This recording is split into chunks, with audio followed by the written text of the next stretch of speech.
Hi friends, welcome back to my channel. మీరు కనుక నా ఛానల్ ఫస్ట్ టైం చూస్తున్నారా అయితే సబ్స్క్రైబ్ చేసుకోండి. అలాగే పక్కన ఉన్న బెల్ ఐకాన్ని క్లిక్ చేసేయండి ఫ్రెండ్స్. ఈరోజు ఎపిసోడ్ అయితే సూపర్గా అదిరిపోతుంది. ఎక్కడా స్కిప్ చేయకుండా మొత్తం చూడండి ఫ్రెండ్స్. అప్పుడే మీరు ఎంజాయ్ చేయగలుగుతారు. నచ్చినట్లయితే ఒక చిన్న లైక్ ఇచ్చి ఎంకరేజ్ చేసేయండి. ఇక ఎపిసోడ్లోకి అయితే వెళ్ళిపోదాం.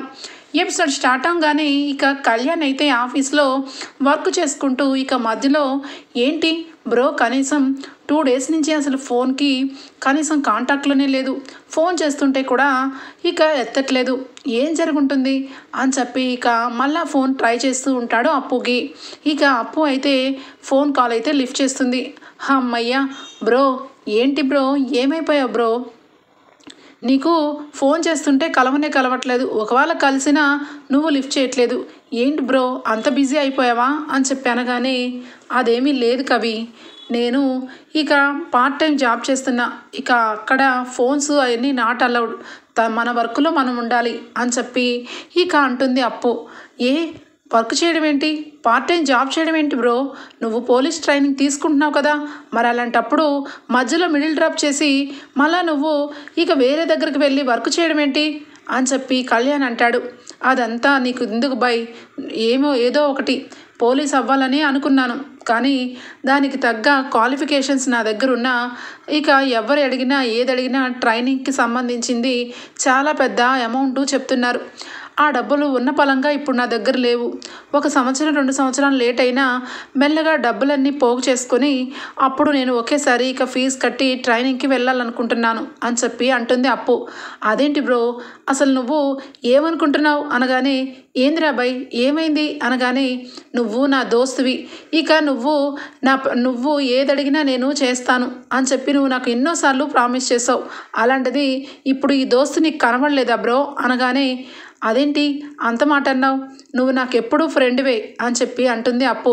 అలాంటప్పుడు మరి నువ్వు పార్ట్ టైం జాబ్ చేసుకుంటూ పిజ్జా డెలివరీ చేసుకుంటూ పోలీస్ ట్రైనింగ్ని పక్కన పెడితే ఏంటి అర్థం, నేను నీకు ఫ్రెండ్ని కదా, నాకు హెల్ప్ అడగాలని నీకు అనిపించలేదా అనగానే, నాకు ఎవరి హెల్ప్ వద్దురా బాయ్, నా కాలు కష్టం మీదే నేను ఏదో రకంగా సాధిస్తాను అని చెప్పి అనగానే, ఇదిగో బ్రో నేను నీకు ఫైనల్గా చెప్తున్నాను, నువ్వు నీ కాల కష్టం మీదే నడువు, కానీ ప్రస్తుతానికి ఇలా 2 సంవత్సరాలు గ్యాప్ తీసుకొని పోలీస్ ట్రైనింగ్ ఆఫ్ చేస్తే తర్వాత నీ ఫ్యూచర్ ఏమవుతుంది, నువ్వు అనుకున్న టైంలో అన్నీ నీకు దొరుకుతాయి అనుకుంటున్నావా, నువ్వు వెళ్ళి వెంటనే కూడా ఫీజు డబ్బుల్ని అరేంజ్ చేసి కట్టేసేయి, హాయిగా వెళ్ళి పోలీస్ ట్రైనింగ్ తీసుకో, ఈ వర్కులన్నీ ఎందుకు నీకు అనగానే ఇక సైలెంట్ ఉంటుంది అప్పు. బ్రో నేను ఆ ఫీజు ఎంత ఉందో చెప్తే ఆ అమౌంట్ మొత్తం నీకు ట్రాన్స్ఫర్ పెడతాను, నువ్వు ఆ అమౌంట్ని అక్కడ కట్టేసిన తర్వాత సిన్సియర్గా నువ్వు పోలీస్ ట్రైనింగ్ తీసుకో, ఇంకా నువ్వు మాట్లాడొద్దు అనగానే, అది కాదురా బాయ్, డబ్బుల విషయంలో నాకు ఊరికే ఇస్తే ఇష్టం ఉండదు అనగానే, నీకు ఊరికే ఎవరిస్తున్నారు, నువ్వు పెద్ద పోలీస్ ఆఫీసర్ అయ్యి నా దగ్గర తీసుకున్న నాకు డబ్బులు ఇచ్చేసేయి, తర్వాత ఇప్పుడు ప్రస్తుతానికి నేను నీకు సహాయం చేస్తున్నాను అంతే, కానీ నువ్వు తర్వాత నాకు ఆ డబ్బులు తిరిగి ఇచ్చేసేయచ్చు, అప్పుడు నీకు నేను ఫ్రీగా ఇచ్చినట్టు ఎందుకు అవుతుంది అనగానే, అంటే నీకెందుకు అని చెప్పి అనగానే, ఇదిగో బ్రో నేను చాలాసార్లు చెప్పాను, నా విషయంలో నువ్వు పరాయివాడిగా చూస్తే నేను తట్టుకోలేనని, నువ్వు పోలీస్ అవ్వాలి, ఖచ్చితంగా మంచి పోలీస్ ఆఫీసర్ అయ్యి మంచి పొజిషన్లో చూడాలి, ఇంకా నువ్వేమీ మాట్లాడు మాకు, ఇదిగో ఇప్పుడే నేను నీ అకౌంట్లోకి ట్రాన్స్ఫర్ చేస్తున్నాను, నువ్వు రేపు పొద్దున్నే వెళ్ళి ఇక అక్కడ ఎంత కట్టాలో అంత కట్టేసేయి అని చెప్పి ఇక చెక్ని ఇక ట్రాన్స్ఫర్ పెడతాడు ఇక కళ్యాణ్. ఇక అనామిక ఇక్కడ చూస్తే ఇక కళ్యాణ్ గురించి చీర కట్టుకొని పూలు పెట్టుకొని అందంగా తయారవుతూ అద్దంలో చూసుకుంటూ మురిసిపోతూ ఉంటుంది. చాలా రోజుల తర్వాత కళ్యాణ్తో ఈరోజు ప్రేమగా మాట్లాడాలి, ఎందుకంటే నేను ఎప్పటి నుంచో అనుకున్న కోరిక నెరవేరింది, కళ్యాణ్ ఏదో రకంగా ఇక ఎండి అయ్యాడు కంపెనీకి, అలాంటప్పుడు కళ్యాణ్ని ఇంక నేను దూరం పెట్టకూడదు, కళ్యాణ్కి దగ్గరయ్యి ఇక కళ్యాణ్ నా మాట వినేలాగా చేసుకోవాలి అని చెప్పి ఇక అనుకుంటూ ఉంటుంది. ఇంతలో ఇక వాళ్ళ అమ్మ కూడా ఫోన్ చేసి ఇక్కడ అప్పులు చాలా ఎక్కువైపోయినాయి, నాన్నగారి పరిస్థితి ఏమీ బాగోలేదు, నువ్వు పెళ్లి చేసుకొని వెళ్ళినప్పటి నుంచి ఇక నువ్వు చెప్పింది ఒకటి చేసేది ఒకటి, కళ్యాణ్ తీసుకొని ఎప్పుడు ఇంటికి వచ్చేస్తున్నావు, ఇక వాళ్ళ ఇంటి నుంచి మన ఆస్తిని మనం ఎలా రాబెట్టుకుంటాం, ఇవన్నీ ఎప్పుడు జరుగుతాయి అనగానే అమ్మ ఇదేమన్నా చిన్నపిల్ల ఆట అనుకుంటున్నావా, ఇక్కడ రాజ్బాబు గారు అంత బావగారే ఒక పిల్లవాడిని తీసుకొని వస్తేనే ఇక రాజ్బాబు గారిని బయటకు పంపించలేదు, అలాంటిది ఏ తప్పు చేయని కళ్యాణ్ని ఎలా బయటకు తీసుకురమ్మంటావు, నేను ఆలోచిస్తాను, అనుకున్నగానే పనులు జరగవు కదా. ఈరోజు కళ్యాణ్ ఈరోజే ఆఫీస్కి వెళ్ళాడు, ఎండి సీట్లో కూర్చున్నారు కాబట్టి ఇంటికి వచ్చినాక నేను ఎంతో కొంత ప్రశాంతంగా మాట్లాడి ఆయనని ప్రేమగా నా వల్ల వేసుకుంటాను, అప్పటి వరకు కొంచెం ఓపిక పట్టు అని చెప్పి అంటూ ఉంటుంది ఇక అనామిక. సరేనమ్మా, అయితే నువ్వు మాత్రం ఈ విషయం మీద అస్సలు మర్చిపోద్దు, నాన్నగారైతే చాలా డీలా పడిపోయారు, మన దగ్గర అస్సలు డబ్బులు లేనే లేవు, రోజు రోజుకి అప్పులు వాళ్ళు ఇంటికి వచ్చేసి ఇక ఇంట్లో చాలా గొడవ చేస్తున్నారు, ఈ విషయాలన్నీ నీకు చెప్పలేదు కానీ ఇవన్నీ నీకు తెలుసు అని చెప్పి ఫోన్ పెట్టేస్తుంది. ఇక వెంటనే అనామిక ఇటు చూస్తే ఖచ్చితంగా డబ్బు కావాలి, ఇటు చూస్తే ఎండి పొజిషన్లో కళ్యాణ్ ఉన్నాడు కాబట్టి ఖచ్చితంగా కళ్యాణ్ విషయంలో నేను మంచిగా ఉంటే కళ్యాణ్ నా మాట విని ఇక ఎంతో కొంత డబ్బు అయితే ఇంటికి సర్దుతాడు అని చెప్పి ఇక వెంటనే కళ్యాణ్ కోసం వెయిట్ చేస్తూ ఉంటుంది. ఇక కళ్యాణ్ అయితే ఇంటికి వస్తాడు. ఇంటికి రావడంతో కళ్యాణ్ ఏంటి ఇలా ఉన్నావు, నువ్వు తొందరగా ఫ్రెష్ అప్ అవురా, భోజనం వడ్డిస్తాను అనగానే అనామిక నాకు కొంచెం హెడేక్గా ఉంది, నేనేమి భోజనం చేయను అని చెప్పి అనుకుంటూ వెళ్ళిపోతాడు వాష్రూమ్లోకి. ఇదేంటి హెడేక్గా ఉందా అని చెప్పి వెంటనే కూడా పోనీలే ఏదైతేనేం నేను ఆ హెడేక్ని పోగొడతాను కదా ఈరోజు అని చెప్పి ఇక కళ్యాణ్ బయటకు రాగానే కళ్యాణ్ మొహం కాసి చూస్తూ ఉంటుంది అనామిక. కనీసం అనామిక మొహం కాదు కదా ఏమీ పట్టించుకోకుండా ఇక కళ్యాణ్ వెంటనే కూడా దిండు దుప్పటి అన్నీ కూడా తీసుకుంటూ ఉంటాడు. అదేంటి కళ్యాణ్ కనీసం నా మొహం కూడా చూడవా అనగానే వెంటనే వెనక్కి తిరిగి చూస్తాడు. ఇక ఏమైంది అని చెప్పి అనగానే ఈరోజు నేను నీ గురించి ఇంత అందంగా రెడీ అయితే కనీసం ఒక్క కాంప్లిమెంట్ కూడా ఇవ్వవా అనగానే చెప్పాను కదా అనామిక నాకు చాలా హెడేక్గా ఉందని అని చెప్పి ఇక దిండు దుప్పటి తీసుకుంటూ ఉంటే ఇదిగో కళ్యాణ్ నీకు ఇప్పుడే చెప్తున్నాను, ఇంకా ఎప్పుడు కూడా మన మధ్య దూరం ఉండడానికి వీల్లేదు, నువ్వు దిండు దుప్పటి తీసుకుని కింద పడుకోని అవసరం లేదు, మన ఇద్దరం కలిసి బెడ్ మీదే నిద్రపోదాం అని చెప్పి అనగానే ఇదేంటి కొత్తగా, నాకు కిందనే అలవాటైంది, నేను కిందనే పడుకుంటాను అని చెప్పి కళ్యాణ్ అంటాడు. చూడు కళ్యాణ్ నువ్వు అనవసరంగా నా విషయంలో నువ్వు బాగా కోపం తెప్పిస్తున్నావు, ఇప్పుడు మన ఇద్దరి మధ్యన గొడవలు ఏమైనా జరిగాయా ఏంటి, అప్పుడంటే ఏదో మన ఇద్దరి మధ్య కొంచెం దూరంగా ఉండేవాళ్ళం, ఇప్పుడు మనం మంచిగా ఉండడానికి ఏమైంది, నేను ఇందాకటి నుంచి నీ వైపు నుంచి ఎంతో ప్రేమగా చూస్తుంటే కనీసం నా మొహం కూడా చూడట్లేదు, అంత కానిదాన్ని అయిపోయానా, నీ మంచి గురించే కదా, నువ్వు ఒక హోదాలో ఉండడం గురించే కదా నేను ఇంతకాలం నీ గురించి దూరంగా పెట్టింది, మరి ఇప్పుడేంటి అలాగా కనీసం కొంచెం కూడా పట్టించుకోవట్లేదు కళ్యాణ్ అని చెప్పి ఇక దగ్గరకు వస్తూ ఉంటే చూడు అనామిక ఈ విషయంలో నాకు ఇప్పుడు ఎలాంటి మూడు లేదు, నా మనసంతా కూడా చాలా భారంగా ఉంది, రాజన్నయ్య బాధ్యత తీసుకోవడం అంటే మాటలు కాదు, ప్రతి విషయం కూలంకషగా ఆలోచించి నిర్ణయాలు తీసుకోవాలి, ప్రతి విషయంలోనూ ఇక మనం కేర్లెస్గా ఉంటే ఆ పనులన్నీ కూడా పెండింగ్ అయిపోతూ ఉంటాయి, అలాంటి హడావుడితనం నాకు ఎప్పుడూ లేదు, నేను ఎప్పుడూ నిదానంగానే ఉంటాను, అలాంటప్పుడు అంత పెద్ద బాధ్యత నా భుజాన్ని ఉన్నప్పుడు నేను ఆ బాధ్యతనే చూడాలా లేదంటే నువ్వు కట్టుకున్న చీరనే చూడాలా, నేను కష్టపడాలని పెద్ద హోదాలో ఉండాలని కోరుకున్నావు, ఆ విధంగానే ఇప్పుడు జరుగుతుంది, ఇప్పుడు అది కూడా పక్కన పెట్టేసి నీ వెనకాల తిరగాల, నేను కుదరదు, ఏదైనా ఒకటే, ప్రేమ కావాలా లేదంటే నేను పని చేయడం కావాలా, నీకు పని చేయడమే కావాలన్నావు కాబట్టి నువ్వు అనుకున్న కోరిక నెరవేరింది కాబట్టి సంతోషపడు, అప్పటి వరకు నన్ను వదిలిపెట్టు అని చెప్పి ఇక కళ్యాణ్ అయితే ఇక అనామికని పక్కకు పడేసి ఇక తను నిద్రపోతాడు. ఇక వెంటనే అనామికకి ఎంత కంట్రోల్ చేసుకోవాలనుకున్నా కూడా ఇక కోపం బాగా వస్తుంది.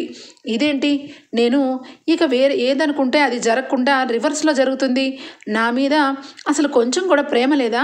నేను ఇంత అందంగా తయారైంది దేనికోసం? నన్ను పక్కన నెట్టేసి నిద్రపోతావా అని చెప్పి ఇక వెంటనే కూడా మొహం అంతా మార్చుకొని ఈరోజు కోపం తెచ్చుకొని గొడవ పెట్టుకుంటే ఖచ్చితంగా కళ్యాణ్ ఇంకా దూరం వెళ్ళిపోతాడు. అప్పుడు ఇక మమ్మీ చెప్పినట్టు అప్పుల సంగతి ఏంటి? కనీసం అప్పులు కాదు కదా, ఈ ఇంట్లో స్థానం కూడా నాకు ఉండదు. ఇక మెల్లగా మనం డబ్బుల కోసమే ఈ కళ్యాణ్ని పెళ్లి చేసుకున్నాను కాబట్టి ఇక డబ్బుల్ని నా చేతిలోకి పెట్టుకోవాలి అంటే ఖచ్చితంగా నేను చెక్ పవర్ని ఇక నేను నా వైపు కూడా తెచ్చుకోవాలి అని చెప్పి ఇంతకీ కళ్యాణ్ అకౌంట్ వాటిలో బ్యాలెన్స్ అన్నీ కూడా ఎంత ఉన్నాయో ఒకసారి చూడాలి అని చెప్పి ఫోన్ని తీస్తుంది. ఇక ఫోన్ని తీసి సీక్రెట్గా కళ్యాణ్ పడుకున్నాడా లేదా అని చెప్పి చూసి ఇక కళ్యాణ్ డీప్ స్లీప్లో పడుకునేసరికి ఇక వెంటనే కళ్యాణ్ పాస్వర్డ్ ఓపెన్ చేసి ఇక అకౌంట్ని బ్యాంక్ బ్యాలెన్స్ని మొత్తం కూడా చూస్తుంది. ఇక వెంటనే ఇక కళ్యాణ్ అకౌంట్లోంచి ఒక 2 లక్షల రూపాయలు ఇక అప్పు అకౌంట్లోకి ట్రాన్స్ఫర్ చేసినట్టు కనిపిస్తుంది. ఇక అది చూసి ఒక్కసారిగా షాక్ అయిపోతుంది అనామిక. అంటే ఏంటి, అసలు నన్ను పట్టించుకోపోవడానికి కారణం ఈ అప్పు అన్నమాట. అప్పుతో మాట్లాడద్దు, అప్పుతో తిరగద్దు అని చెప్పి మొన్న అంత పెద్ద గొడవైనా కూడా అయినా పక్కన పడేసి అప్పుతో మాట్లాడడం, అప్పుకి 2 లక్షల రూపాయలు ఇవ్వడం కూడా జరిగింది.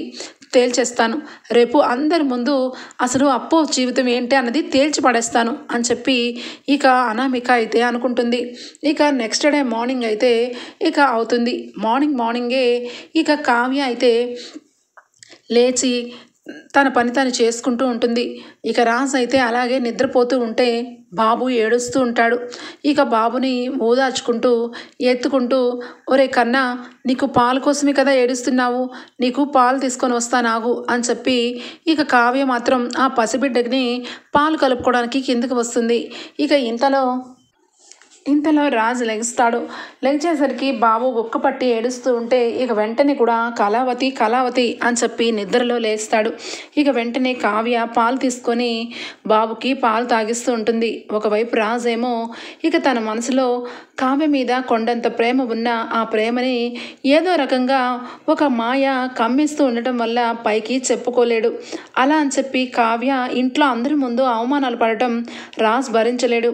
ఒకవైపు కావ్య బాధపడటం నచ్చదు. ఆ బాధకు కారణమైన రాజ్ మనసులో ఒకవైపు తప్పు చేస్తున్నాను అన్న బాధ తినేస్తూ ఉంటుంది రాజ్కి. ఇక బాబుకి పాలు తాగించేసి ఇక కావ్య తన పని తాను చేసుకోవడానికి వెళ్తూ ఉంటే రాజ్ అయితే ఒక్కటే మాట అంటాడు, చూడు కళావతి, నీ విషయంలో నాకు చాలా బాధగా అనిపిస్తుంది. నేను చాలాసార్లు చెప్పాను, ఇప్పుడు కూడా చెప్తున్నాను, నా మాట విని నీ జీవితాన్ని నువ్వు స్పాయిల్ చేసుకోవద్దు. నువ్వు హాయిగా నీ జీవితాన్ని గడుపు. నన్ను పెళ్లి చేసుకొని నువ్వు ఏం పడలేదు అలా అని చెప్పి ఇక నీ జీవితాన్ని భర్తతోనే అని చెప్పి ఇక్కడే ఉండనవసరం లేదు. నీకు నచ్చినట్టుగా నీ లైఫ్ని నువ్వు ఇక లీడ్ చేసుకో. ఎందుకు చెప్పు, నేను తెచ్చిన నా బిడ్డని నువ్వు ఇక పాలు తాగిస్తూ వాడికి భోజనం పెడుతూ నాకు అన్ని ఏది కావాలంటే అది అందిస్తూ ఇక ఇంట్లో అందరితో కలిసిపోతూ ఒక్కొక్కసారి నీ మంచితనాన్నే ఇక అందరూ కూడా అరుదుగా తీసుకొని నువ్వు దేనికో ఆశించావని అనుకుంటారు. కాబట్టి ఈ విషయంలో నువ్వు మీ పుట్టింటికి వెళ్ళిపోవడమే చాలా మంచిది కళావతి అనగానే, ఏంటండి ఏం మాట్లాడుతున్నారు? నేను మా పుట్టింటికి వెళ్ళిపోతాను. మా పుట్టింటికి వెళ్లకుండా నేను ఇక్కడే తిష్ట వేసుకొని ఉండను. కానీ నా లెక్కలు నాకుంటాయి. నేను చేయాల్సినవి కొన్ని ఉన్నాయి. అవన్నీ కూడా చేసిన తర్వాత అవన్నిటికీ సమాధానాలు తెలుసుకున్నాక నేను అత్తగారింటి నుంచి బయటికి అడుగు పెట్టిన మరుక్షణం ఇక ఎన్ని జన్మలెత్తినా తిరిగి మళ్ళా గుమ్మంలోకి కాలు పెట్టను. అది నేనంటే. మీకు ఇప్పటికే నా గురించి మీకు బాగా తెలుసుండొచ్చు అని చెప్పి ఇక కావ్య అయితే అంటుంది. రాజ్ కావ్య మాటలకి ఇక అట్లానే ఉండిపోతాడు. ఇక ఇక్కడ చూస్తే అపర్ణాదేవి ఇక అలానే కూర్చొని ఉంటే ఫోన్ వస్తుంది. ఒక్కసారిగా ఏమైంది, ఎక్కడున్నారు అనగానే, సర్ప్రైజ్ చేస్తున్నామే, నిన్ను చూసి చాలా సంవత్సరాలు అయింది. మేము నిన్ను కలవాలని ప్లాన్ చేశాం. ఈ మధ్య నువ్వు అస్సలు ఫోనుల్లో దొరకట్లేదు. అందుకే నీకు సర్ప్రైజ్ చేస్తున్నాం, ఒక్కసారి నువ్వు బయటికి రా అని చెప్పి అపర్ణ ఫ్రెండ్స్ అయితే అంటారు. ఏంటి, ఏం సర్ప్రైజ్ చేశారు అని చెప్పి బయటకు రాగానే అపర్ణకి ఇక ఫ్రెండ్స్ ఒక నలుగురు అయితే ఇంటికి వస్తారు. వాళ్ళందరినీ చూసి అపర్ణ, ఏంటి ఈ సర్ప్రైజు, అనుకోకుండా వచ్చారు అనగానే, మరి అనుకొని వస్తే నువ్వేమన్నా ఫోన్లో లిఫ్ట్ చేస్తున్నావా ఏంటి? ఈ మధ్య ప్రతిసారి ఫోన్లన్నీ స్విచ్ ఆఫ్ చేసి పెట్టుకుంటున్నావు.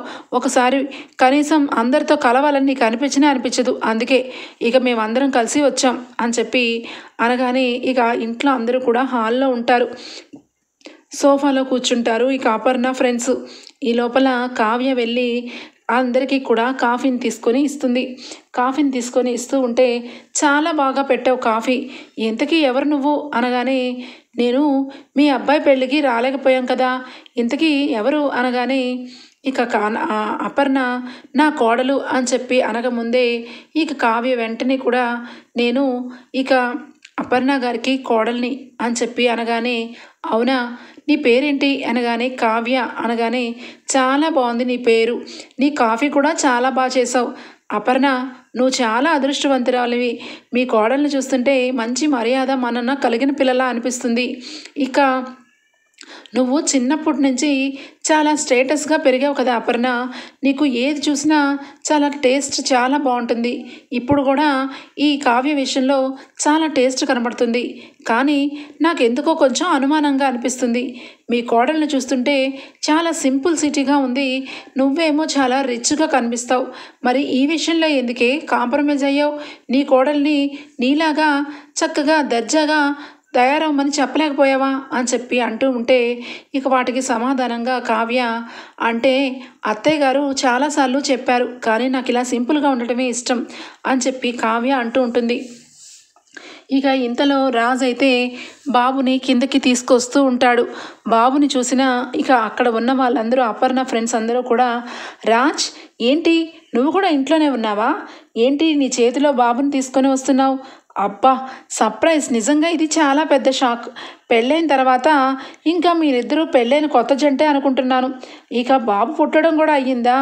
ఇంతకీ నీది నార్మల్ డెలివరీనా సిజేరీనా అని చెప్పి అడుగుతారు కావ్యని. ఇక వెంటనే హాల్లో అనామిక, అలాగే ధాన్యలక్ష్మి, రుద్రాణి అందరూ కూడా ఉంటారు కదా. ఇక వెంటనే రుద్రాణి అయితే వస్తుంది. ఏంటి మీకు అర్థం కాలేదా?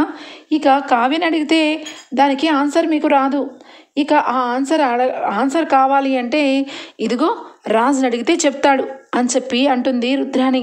ఇక వెంటనే రాజ్ చాలా కోపంతో చూస్తూ ఉంటాడు. ఏంటి రాజ్, నేను అన్న మాటలో తప్పే ఉంది అనగానే, అదేంటండి రుద్రాణి గారు, ఇక ఎవరైనా డెలివరీ అయిన వాళ్ళకే కదా అడిగేది ఈ విషయం, ఇక వాళ్ళ నాన్నని అడగమంటారేంటి, భర్త ఎలా చెప్తాడు అనగానే, అయ్యో మీకు తెలియదు కదా అనగానే వెంటనే ఇక రుద్రాణి అని చెప్పి అంటుంది అపర్ణ. అదేంటి వదిన అంత గట్టిగా అరుస్తున్నావు, నేనేం తప్పు మాట్లాడాను అనగానే ఇక వెంటనే ఇందిరాదేవి, రుద్రాణి ఏం మాట్లాడుతున్నావు నువ్వు? ఇక అపర్ణ ఫ్రెండ్స్ వాళ్ళ గురించి వాళ్ళు మాట్లాడి ఏదో నలుగురితో మాట్లాడి వాళ్ళతో వాళ్ళు వెళ్ళిపోతారు. నువ్వేంటి కావాలని గొడవ పెట్టేలాగా మాట్లాడుతున్నావు అని చెప్పి వాళ్ళకి వినపడకుండా అర్థమయ్యేలాగా చెప్తుంది ఇందిరాదేవి. ఇక వెంటనే ధాన్యలక్ష్మి అలాగే అనామిక ఇద్దరు కూడా అలాగే చూస్తూ ఉంటే, రుద్రాణి ఇదేంటిది, నేను అందరి ముందు రాజ్ పరువుని తీసేద్దాం అనుకుంటే ఇక అమ్మ వచ్చి మధ్యలో అడ్డుపడింది. ఏదైనా సరే ఈ విషయం ఖచ్చితంగా ఆ బాబు ఇక రాజ్ కొడుకు కావ్యకి పుట్టలేదని తెలియాలి, అప్పుడు మా వదినకి ఇంకాస్త అవమర్యాద చెయ్యాలి అని చెప్పి వెంటనే కూడా ఏదో రకంగా హింట్ ఇవ్వాలని చూస్తూ ఉంటుంది. ఇక ఇంతలో, అదేంటి రాజ్ అక్కడే నుంచున్నావు, తీసుకురా, బాబుని తీసుకొని వస్తే మేము కూడా చూస్తాం కదా ఎవరి పొలికొచ్చిందో అని చెప్పి ఇక అందులో ఒక ఆవిడ రాజ్ చేతిలోంచి బిడ్డని తీసుకుంటుంది. ఇక బిడ్డని తీసుకొని వచ్చి, అబ్బా ఎంత ముద్దుగా ఉన్నాడు అపర్ణ, నిజానికి అంతా రాజ్ పోలికే కనబడుతుంది అని చెప్పి ఇక ఎత్తుకొని ఇక మాట్లాడుతూ, నానమ్మని ఎంతైనా ఆట పట్టించాలి, ప్రతిసారి ఏడిపించి ఎంతో కొంత ఓపికని తగ్గించాలి అని చెప్పి అక్కడ వాళ్ళందరూ కూడా ఇక ఎగతాళిగా అపర్ణని ఏడిపించడానికి మాట్లాడుతూ ఉంటారు. ఇక ఇంతలో అపర్ణ వాళ్ళ ఫ్రెండు ఇంకొక ఫ్రెండు, అందరికీ సారీ, నేను లేటుగా వచ్చాను, వీళ్ళందరినీ నీకు సర్ప్రైజ్ చేయించి వెనక నుంచి నేను వచ్చాను అని చెప్పి, ఇంతకీ అపర్ణ ఈ బాబు ఎవరు అని చెప్పి అనగానే, అదేంటి నువ్వు లోకల్లోనే ఉంటావు, అపర్ణకి కాంటాక్ట్లోనే ఉంటావు, అదేంటి అపర్ణ మనవడు కూడా నీకు తెలీదా అని చెప్పి అనగానే, ఇక వెంటనే ఏంటి అపర్ణ మనవడా, ఇంకా నయ్యం, అసలు రాజ్కి పిల్లలే లేరు, ఇంకా మొన్ననే ఏడాది అయింది, ఈ ఏడాది కాలంలో బిడ్డ ఎప్పుడు పుట్టాడు, ఆ బిడ్డ ఈ ఇంటికి వారసుడు ఎప్పుడయ్యాడు, అపర్ణ ఏంటి ఈ బాబు ఎవరు అని చెప్పి అనగానే అక్కడ వాళ్ళ ఫ్రెండ్స్ అందరూ షాక్ అయిపోతారు. అదేంటి అపర్ణ మీ మనవడు కాదా, మరి ఈ బాబు ఎవరు, రాజ్ కొడుకు కాదా అని చెప్పి అంటూ ఉంటారు. ఇక వెంటనే కావ్య అట్లనే చూస్తూ ఉంటుంది. రాజ్ కూడా ఇక ఏం మాట్లాడాలో అర్థం కాక అట్లనే సైలెంట్ అయిపోతాడు. అయిపోయిన వెంటనే కూడా అందులో ఉన్న ఒక ఫ్రెండ్ అయితే, ఏంటో ఈ మధ్య అన్ని విషయాలు ఇక చాలామంది కొన్ని విషయాలు సీక్రెట్గా మెయింటైన్ చేస్తూ ఉంటారు, కొంప తీసి రాజ్కి పుట్టిన బిడ్డ ఏంటి, లేదంటే కావ్యకి పుట్టిన బిడ్డ, ఇద్దరు కూడా విడివిడిగా చూసుకుంటూ ఉన్నారు, ఆ బిడ్డ తల్లిదండ్రులు ఎవరు అంటే కనీసం చెప్పట్లేదేంటి అని చెప్పి ఇక అపర్ణ ఫ్రెండు నిలదీస్తూ ఉంటుంది. ఇక వెంటనే అపర్ణ ఇక ఏం సమాధానం చెప్పలేక, దయచేసి ఈ బిడ్డ గురించి నాకు ఏమీ అడగండి, నాకు కూడా ఏమీ తెలీదు అని చెప్పి అపర్ణ అంటుంది.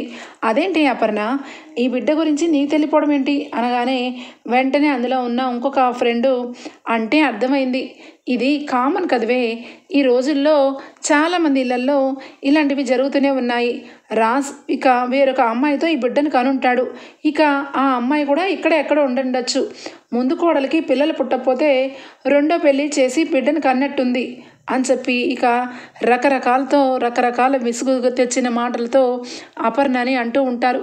ఇక అక్కడే ఉన్న కావ్య అలాగే రాజులు కూడా చాలా బాధపడుతూ ఉంటారు.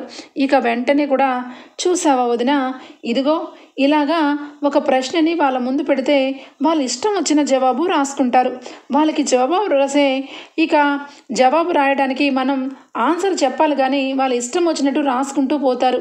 మీ అందరికీ కూడా ఒక విషయం చెప్పాలని ఇందాకే అనుకున్నాను, కానీ మధ్యలో ఇక మా అమ్మ అడ్డొచ్చి నేను ఆపేశాను, కానీ ఖచ్చితంగా ఈరోజు మీ నలుగురికి సమాధానం చెప్పకపోతే రేపు మా వదిన బయట సమాజానికి ఏం సమాధానం చెప్తుంది, అందుకే మీరు అనుకున్న గెస్సు కరెక్టే, ఇక రాజ్కి పుట్టిన బిడ్డ అది కావ్యకి రాజ్కి పుట్టిన బిడ్డ కానీ కాదు, ఇక ఆ తల్లి ఎవరు మరి అని చెప్పి అందులో ఉన్న ఆవిడ అడిగితే, అదే మాకు తెలీదు, ఇప్పుడు ఆ విషయంలోనే ఇంట్లో గొడవలు జరుగుతున్నాయి, ఇక మీరు వచ్చినంత మాత్రాన ఇక ఆ తల్లి ఎవరో చెప్తాడా ఏంటి రాజ్ అనగానే, అవునవును, ఈ మధ్యకాలంలో ఇదంతా ప్యాషన్ అయిపోయింది, ఒకప్పుడులాగా పెంపకాలు లేవు, ఇక అపర్ణ అయితే నా కొడుకుని చాలా గొప్పగా పెంచాను, గుండెల మీద పెట్టి పెంచాను, నా కొడుకు రాజు అసలు తప్పే చేయడని చాలాసార్లు మా ముందు ఎంతో గర్వంగా చెప్పుకుంది, అలాంటిది ఈరోజు అపర్ణ పరిస్థితి చూస్తుంటే చాలా బాధ అనిపిస్తుంది, ఎంతో కొంత మా కొడుకే చాలా మంచోడు,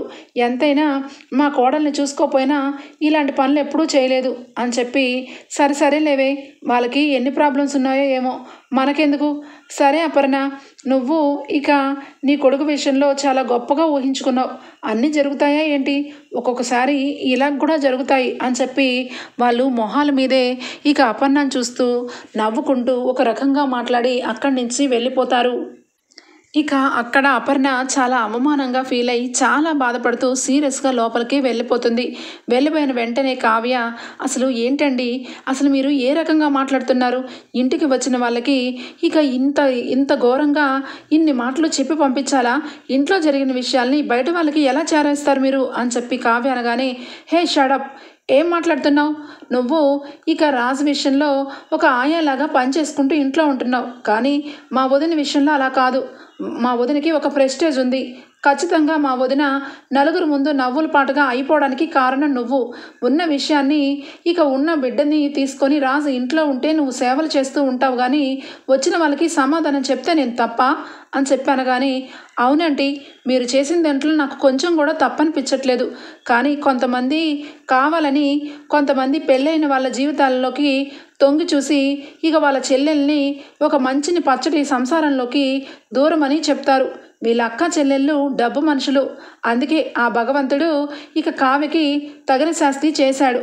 అని చెప్పి ఇక అనామిక అంటుంది.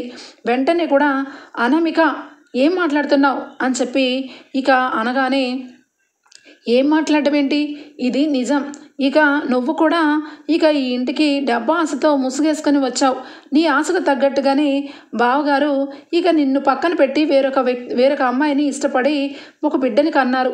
ఇక నీ లైఫ్లో ఇక నీకు అలాగే ఇక రాజ్ బావ గారికి ఎట్టి పరిస్థితుల్లో సంబంధం లేకుండా చేశాడు ఆ భగవంతుడు. ఇక నా విషయంలో, నా భర్త విషయంలో మమ్మల్ని ఇద్దరికి మధ్యలో నీ ముద్దుల చెల్లిని పంపించాలని చాలా ట్రై చేస్తున్నావు. ఇక ఏదో ఒక రోజు ఖచ్చితంగా పైనుంచి దేవుడు చూస్తూనే ఉంటాడు, అప్పుకి తగిన శాస్తి చేస్తాడు అనగానే ఇక వెంటనే కావ్యకి చాలా కోపం వస్తుంది. అనామిక ఏం మాట్లాడుతున్నావు, మా చెల్లి గురించి నోటికి వచ్చినట్టుగా ఎందుకు మాట్లాడుతున్నావు, నా గురించి మాట్లాడు ఊరుకుంటాను, మా చెల్లి గురించి పదే పదే ప్రస్తావన తీసుకురావద్దని నీకు ఎన్నిసార్లు చెప్పాలి అనగానే, అవునా ప్రస్తావన తీసుకురావద్దా, మరి మీ చెల్లి మా మధ్యలో ఎందుకు ఉంటుంది, మా భార్య భర్తల మధ్యలో ఎందుకు దూరుతుంది, ఆయన దగ్గర డబ్బు ఎందుకు దోచుకుంటుంది అని చెప్పి ఇక 2 లక్షల విషయం ఇక తన అకౌంట్లోకి కళ్యాణ్ వేసిన విషయం అందరి ముందు నిలబెట్టి కావ్యని అడుగుతుంది. ఇక కావ్య ఏమీ చెప్పలేదు. ఏంటి దీనికి సమాధానం చెప్పవు, ఇక కళ్యాణ్ నుంచి డబ్బుకు డబ్బు ఇంటికి దోచిపెడుతూ ఉంటుంది మీ చెల్లి, నువ్వేమో ఇక ఏదో ఒక రోజు ఈ పిల్లోడికి సేవలు చేస్తూ ఈ కోట్ల ఆస్తికి కొట్టేద్దామనే ప్లాన్తో నువ్వున్నావు, లేదంటే నీ స్థానంలో ఇంకొకరుంటే ఇంత అవమానం భరిస్తూ ఉంటారా అని చెప్పి అనామిక అనగానే ఇక వెంటనే రాజ్ వచ్చి, అనామిక ఏం మాట్లాడుతున్నావు, కళావతి గురించి ఒక్క మాట తప్పుగా మాట్లాడినా నేను ఒప్పుకోను, అయినా కళావతికి ఆ కర్మ ఏమీ పట్టలేదు, కళావతి తలుచుకుంటే ఎండి స్థానంలో ఉండాలి, ఇక డాడీ అందరం కలిసి తనని ఎండిని చేయాలని చూస్తే ఆ పదవిని పక్కన పడేసింది, తను డబ్బు మనిషి అనుకొని తప్పుగా మాట్లాడద్దు అని చెప్పనగానే, అబ్బబ్బో ఇక పౌరుషం చాలా పొడుచుకొచ్చింది కదా రాజ్ నీకు, ఇక నీ భార్య విషయంలో నీకు అంత ప్రేమే ఉంటే నువ్వెందుకు మరి ఇంత తప్పు చేశావు అని చెప్పి దానలక్ష్మి అంటుంది. చూడు పిన్ని, ఒక్కొక్కసారి ఇక ప్రతి మాటకి ప్రతి విషయానికి బాబుని తీసుకొచ్చి ముడిపెట్టద్దు, నీకు కూడా బాగా తెలుసు కావ్య ఎలాంటిదో, కావ్య కావాలని ఇదంతా కూడా చేస్తుందంటే నువ్వు ఎలా అనుకుంటావు, కావ్య గురించి నీకు తెలియదా పిన్ని అనగానే, కావ్య గురించి తెలుసు, నీ గురించి తెలుసు, అందుకే అంటున్నాను, ఇక రోజు రోజుకి ఈ విషయం పాకాన పడుతుంది, అందరి చెవుల్లో పడిపోయింది, సమాజానికి కూడా తెలిసిపోతుంది, అందుకే ఇప్పటికైనా విషయాన్ని పసిగట్టి ఇంటి గౌరవాన్ని కాపాడండి, అంతేగాని వచ్చిన వాళ్ళ దగ్గర మా పరువు తీశారు, మా మర్యాద తీశారు అంటే కుదరదు, ఖచ్చితంగా రేపో మాపో బయట సమాజానికి సమాధానం చెప్పాలి, అప్పుడైనా ఖచ్చితంగా ఈ విషయం తెలిసే ఉంటుంది కదా, అందులో రుద్రాణి అన్న మాటల్లో తప్పే ఉంది అని చెప్పి ఇక అంటుంది ధాన్యలక్ష్మి. ఇక వెంటనే అనామికకి ఇక కొండంత బలంగా పక్కనే అనామికకి ఒకవైపు రుద్రాణి ఒకవైపు ధాన్యలక్ష్మి మాట్లాడేసరికి ఇక వెంటనే కూడా, చూడండి అత్తయ్య, అసలు కనీసం ఇక అప్పు విషయంలో మనం ఎంత బాధపడి చివరాఖరికి ఇక అప్పుతో తిరిగితే ఊరుకోమని ఇంటికి పిలిపించి మరీ వార్నింగ్ ఇస్తే ఆ సిగ్గులేని అప్పు ఇంకా కళ్యాణ్తో మాట్లాడుతుంది, కళ్యాణ్తో మాట్లాడమే కాకుండా కళ్యాణ్ అకౌంట్లోంచి డబ్బులు అడుగు పంపించుకుంటుంది, ఇక ఈ ఇంట్లో నుంచి డబ్బులు లక్షలు ఇక తీసుకుంటూ చివరాఖరికి ఈ ఇంటిని ఇక ఒక అనాథ శరణాలయంలాగా చేస్తారు. ఇప్పుడేమో ఈ బాబుని తీసుకొని వచ్చారు, ఇక ఈవిడ గారేమో వీళ్ళ చెల్లెల్ని నా భర్త మీదకి ఉసుగలుపుతుంది, అసలు వీళ్ళ ఫ్యామిలీ ఎలాంటిదో అర్థం అవ్వట్లేదు అనగానే ఇక రాజు వచ్చి అనామిక అని చెప్పి చంప దగ్గరకు వచ్చి ఇక వెంటనే స్టాప్ అయిపోతాడు. ఇదిగో అనామిక, నువ్వు కళ్యాణ్ భార్యవి అంటే నువ్వు నాకు మరదలివి, అందుకే ఆ గౌరవ మర్యాదతో నేను ఏమీ అనట్లేదు, నా భార్య విషయంలో తప్పు మాట్లాడుతున్నావు, నా భార్య తరపు వాళ్ళ ఇంటికి వాళ్ళ గురించి తప్పుడుగా మాట్లాడుతున్నావు, నీ విషయంలో నువ్వు కళ్యాణ్ ఏమన్నా మాట్లాడుకోండి, కానీ నా భార్య కుటుంబం విషయం మాత్రం లాగద్దు అని చెప్పి ఇక అంటాడు రాజ్. ఎందుకు మాట్లాడకూడదు, ఏ తప్పు కాదా, మరి ఇంట్లోంచి డబ్బు కావ్య వాళ్ళ చెల్లి అకౌంట్లో ఉన్నాయి అంటే ఇక్కడి నుంచి డబ్బు దోచుకెళ్ళట్లేదా, ఈ ఇంటి ఆస్తిని ఇక హారతి కర్పూరం చెయ్యట్లేదా అనగానే ఇక వెంటనే కూడా కళ్యాణ్ వస్తాడు. కళ్యాణ్ వచ్చి, ఏంటన్నయ్యా ఇంత సహనంగా ఉంటే ఎలాగా? ఏంటి వదిన, ఇప్పటికీ నీ మనసులో ఉన్న మాట చెప్పవా? ఇది ఇన్ని నిందలు వేస్తూ అందరి ముందు ఇక నీ గురించి అప్పు గురించి ఇంత ఘోరంగా మాట్లాడుతుంటే ఇంకా దీని విషయాల్ని ఎవరికి చెప్పకుండా ఉంటావేంటొదినా? ఇదిగో అనామిక, నువ్వు అంటున్నావు కదా ఆస్తిని హారతి కర్పూరం చేస్తున్నామని. నిజానికి అప్పుకి 2 లక్షల రూపాయలు నేనే ఇచ్చాను, కానీ తను అప్పుగా తీసుకుంది. నాకు ఎప్పటికైనా ఆ 2 లక్షల రూపాయలు రూపాయి సర్దైనా నాకు ఇక అప్పు తీర్చేస్తుంది. కానీ మీ ఇంట్లో వాళ్ళు ఎప్పుడు తీరుస్తారు? 2 కోట్లు పెళ్లికి ముందు తీసుకున్నారు, 2 కోట్లు పెళ్లి తర్వాత తీసుకున్నారు, మొన్న మధ్య 5 కోట్ల దాకా తీసుకున్నారు. ఇప్పటికీ మీ ఇంట్లో వాళ్ళు 10 కోట్ల రూపాయల వరకు మా ఇంటి డబ్బుని మింగేస్తూ వచ్చారు. మరి దాని గురించి లెక్కలు ఎప్పుడు చెప్తున్నావు నువ్వు అని చెప్పి ఇక అనామిక గురించి కళ్యాణ్ అందరి ముందు ఇక వాళ్ళ ఇంటి అప్పుల సంగతి చెప్తాడు. ఇక అది విన్న దానిలక్ష్మి ఒక్కసారిగా షాక్ అయిపోతుంది. ఏంటి, ఏం మాట్లాడుతున్నావురా కళ్యాణ్ అనగానే, అవును మమ్మీ, ఈ అనామిక వాళ్ళ తల్లిదండ్రులు డబ్బు లేక పెళ్ళికి ముందే బోలెడంత డబ్బు అప్పులు చేసి ఇక ఆ అప్పుని తీర్చకపోతే అనామికకి పెళ్లి పీటల మీదే పెళ్లి ఆపేస్తామని కూర్చున్నారు. ఇక అదంతా చూసిన కావ్య వదిన రాజన్నయ్య ఇద్దరు కూడా స్పాట్లో 2 కోట్ల రూపాయలు ఇచ్చి అనామికకి పెళ్లి పీటల మీద కూర్చోబెట్టారు. కనీసం ఆ విశ్వాసం కూడా లేకుండా నోటికి వచ్చినట్టుగా కావ్య వదిన్ని అనరాని మాటలు అంటుంది. ఇక ఇప్పుడు చెప్పండి, ఈ ఆస్తి అంతటికీ కూడా హారతి కర్పూరం చేయడానికి వచ్చిన అనామికనా, లేదంటే ఎంతో ఇదిగా ప్రేమించుకున్న వాళ్ళని పెళ్లి చేయాలని ఇప్పటికీ ఆ నిజం చెప్పకుండా గుండెల్లో దాచుకున్న మా వదినదా? మీరే తేల్చి చెప్పండి అని చెప్పి ఇక నిజాన్ని నిర్భయంగా అందరి ముందు ఇక చెప్తాడు కళ్యాణ్. ఓకే ఫ్రెండ్స్, ఎపిసోడ్ అయితే ఇంతటితో ఎండ్ అయిపోతుంది. రేపటి ఎపిసోడ్లో కలుద్దాం ఫ్రెండ్స్. అంతవరకు bye, take care, thank you for watching.